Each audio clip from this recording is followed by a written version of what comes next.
Libertópolis se viste de fiesta porque tenemos al genio, al único, al inigualable Javier Milei desde Argentina. En México ha tenido un paso súper exitoso en la República Mexicana, estuvo en la Universidad Nacional Autónoma de México, estuvo dando conferencias en varias universidades privadas también, dando entrevistas y obviamente pues aprovechando tu paso por México, Javier, teníamos que tenerte aquí en Libertópolis. Gracias por estar con nosotros. Sabemos que has tenido una agenda matadora y me gustaría preguntarte, pues primero, ¿cómo te fue en esta gira por Guatemala y México? Bueno, en principio me fue bárbaro porque estoy sentado al lado de Gloria Álvarez. O sea, digo, con lo cual eso es fabuloso. O sea, digo, me fue bárbaro. Ya con eso, la verdad que eso ya, digamos, es por sí muy bueno.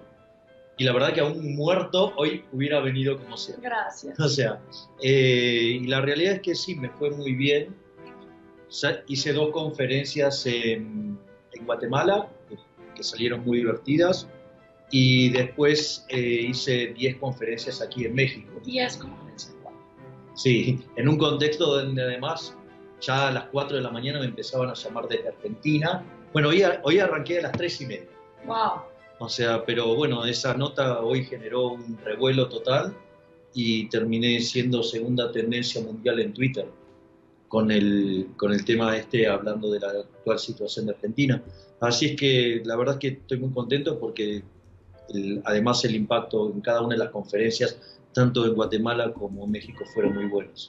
Javier, tú llevas muchos años pareciendo como aquel cuento de Juanito y el lobo, ¿no? Ahí viene el lobo, ahí viene el lobo, ahí viene el lobo, el pueblo no le cree, el pueblo lo ve como un exagerado, hasta que de la nada llega el lobo y acaba con todo.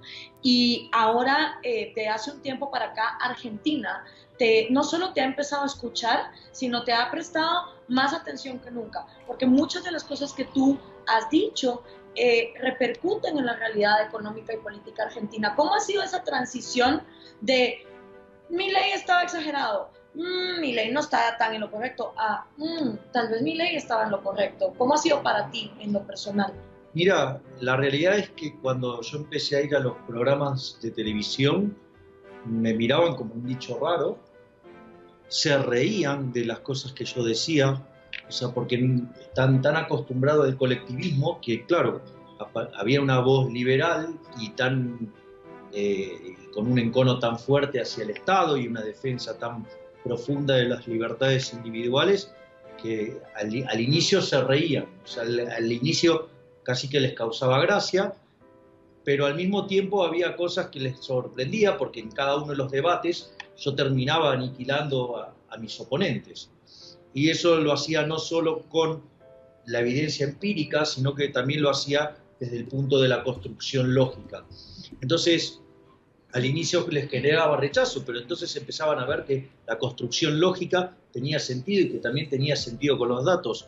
Por eso, por ejemplo, hay muchos memes que me hacen, sí, donde, por ejemplo, no sé, hay uno que estoy como He-Man y la espada dice datos. Datos, claro. Claro. Entonces, básicamente todas mis argumentaciones yo siempre las estoy fundamentando con los datos y eso ya a la otra parte nos deja como fuera de juego, y si encima cuando hace el argumento le demostrás que ese argumento que hizo es lógicamente incorrecto y que eso después deriva en problemas concretos de la vida diaria, entonces a lo que había empezado como una cosa así graciosa, empezaron a darse cuenta que cada vez que había un debate aniquilaba a la otra parte, pero al mismo tiempo había construcciones que cerraban. Entonces la situación hoy es que cuando hablo se callan todos, salvo que haya periodistas comprados, entonces directamente ya cuando empiezo a hablar me empiezan a agredir ya en ese mismo momento. No es que me agreden después del argumento o algo por el estilo, sino directamente ya me agreden cuando empiezo a hablar. Y después lo otro que vos decís es, a mí, digamos, se me tildó de liberalote, se me tildó, digamos, de querer desestabilizar el gobierno, se me tildó de plateísta, bueno, se me pusieron de apocalíptico, y es muy interesante porque justamente hace un año, en un momento estoy teniendo un debate con el diputado Eduardo Amadeo, de Cambiemos, que además él es economista, y estamos debatiendo sobre el tema del shock y el gradualismo. Y básicamente lo que yo le explicaba es que en realidad era un falso dilema, porque en realidad todos los programas de shock en Argentina desde el 52 en adelante, salvo el del 59, todos habían sido expansivos. Y que todos los programas gradualistas habían terminado mal. Y entonces me dice, ¿a qué costo? ¿Pero cómo qué costo? Dios, si lo que termina mal es el gradualismo. Y aparte nos vas a dejar tapados de deuda y vamos a volar por los aires cuando empiece la suba de tasas en Estados Unidos y nos corten el financiamiento. Y hace un par de semanas la tasa de interés en Estados Unidos subió, llegó a tocar el 3% y empezó a haber una salida de capitales muy fuerte de Argentina, que sumado a los errores del jefe de gabinete, Marcos Peña, que había avanzado sobre la independencia del Banco Central durante el 28 de diciembre del año pasado, eso generó una fuerte caída en la demanda de dinero. Y bueno, y las consecuencias hoy las estamos viendo porque la inflación del 18% se aceleró al 28%. Marcos Peña, que apretaba al Banco Central para que la tasa de interés fuera del 20%, hoy está en el 50%. La devaluación fue del 40%. ¿Sí? Además perdimos 9.000 millones de dólares de reservas. Y como en la semana que viene hay un vencimiento del EVAX por el equivalente de 28.000 millones de dólares, Argentina tuvo que ir en medio de esta corrida a ir al Fondo Monetario Internacional para pedir un préstamo. Sí. Es decir, el gradualismo falló, ya tenés la crisis ahí. Y lo que es más grave, están yendo a buscar este dinero justamente para maquillar el fracaso de la idea de Marcos Peña en lo político, ¿sí? Y que el primer instrumentista de esto fue el vendedor de humo Alfonso Pratgay, un keynesiano, que le vendió una idea estúpida a Marcos Peña de que si vos aumentabas el gasto público, iba a aumentar tanto el PBI que la recaudación iba a subir y el déficit fiscal iba a caer.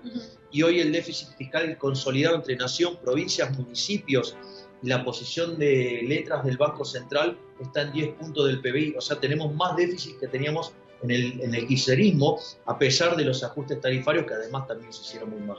Tú sostienes que de hecho el verdadero gobernante de Argentina es Marcos Peña y no Mauricio Macri, y que muchas de las cosas que Macri dice que suenan muy liberales y por lo cual muchos liberales y libertarios en Argentina lo apoyaron, luego no se están viendo en la práctica.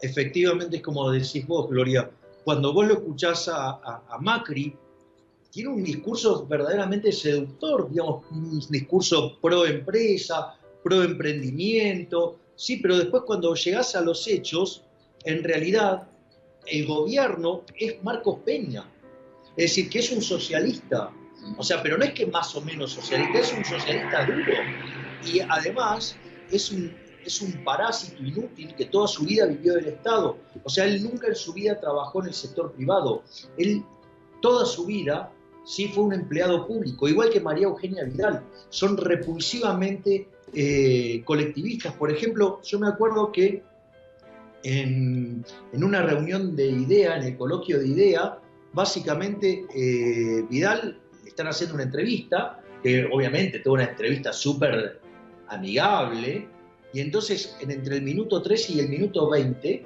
o sea, en esos 7 minutos dice 10 frases colectivistas, pero colectivistas, pero groseramente colectivistas, y lo interesante es que en un momento dice, no, porque yo desafío a los empresarios que arriesguen. Entonces digo, ¿por qué no arriesgás vos? Y en lugar de tener impuestos coactivos, sí, y obligatorios, ¿por qué no se vuelven contribuciones voluntarias? Y a ver qué buenas sos para, digamos, o sea, bancar tu proyecto. O, por ejemplo, que ella siempre es muy comprometida socialmente y siempre está así como acongojada por los más vulnerables y que a ella le preocupan tanto los pobres y ella, digamos, está ahí comprometida. Ahora sucede que cuando hubo que hacer la reforma del sistema previsional, sí, que está quebrado por la irresponsabilidad de Cristina Fernández de Kirchner, que duplicó la cantidad de jubilados con jubilados que no tenían aportes, donde puso una fórmula de ajuste estúpida que, aún con el PBI per cápita constante, aumentaron 20% en términos reales las jubilaciones. O sea, generó un desastre, ¿no? Ahora, ese desastre había que corregirlo. Entonces el gobierno, una de las cosas que hizo, digamos, fue, por una cuestión técnica que correspondía, ajustar justamente la fórmula y poner una fórmula más razonable. Ahora, eso generó un ahorro de 100.000 millones de pesos. Y el principal beneficiario de eso, ¿quién fue? María Eugenia Vidal. O sea, ¿para qué? Para para impulsar el socialismo cloacal. O sea, la Evita amarilla. O sea, una populista. O sea, que en realidad, o sea, cuando, a ver, digamos, ella es muy comprometida socialmente, pero para meterle la mano en el bolsillo a los jubilados no le importó nada. Claro. O sea, si se trata del proyecto político de ella, entonces vale meterle la mano en el bolsillo al jubilado. Claro. Entonces, digamos, ¿cómo es que está tan comprometida socialmente, pero cuando llega la verdadera cuestión de los números, o sea, no, es toda para ella? Es decir, en definitiva, a mí lo que más me, digo, a mí lo más esclarecedor en la lectura, o sea, siempre es Rothbard, ¿no? Y Rothbard te dice, la sociedad se divide en dos, en los que producen riqueza y en los parásitos.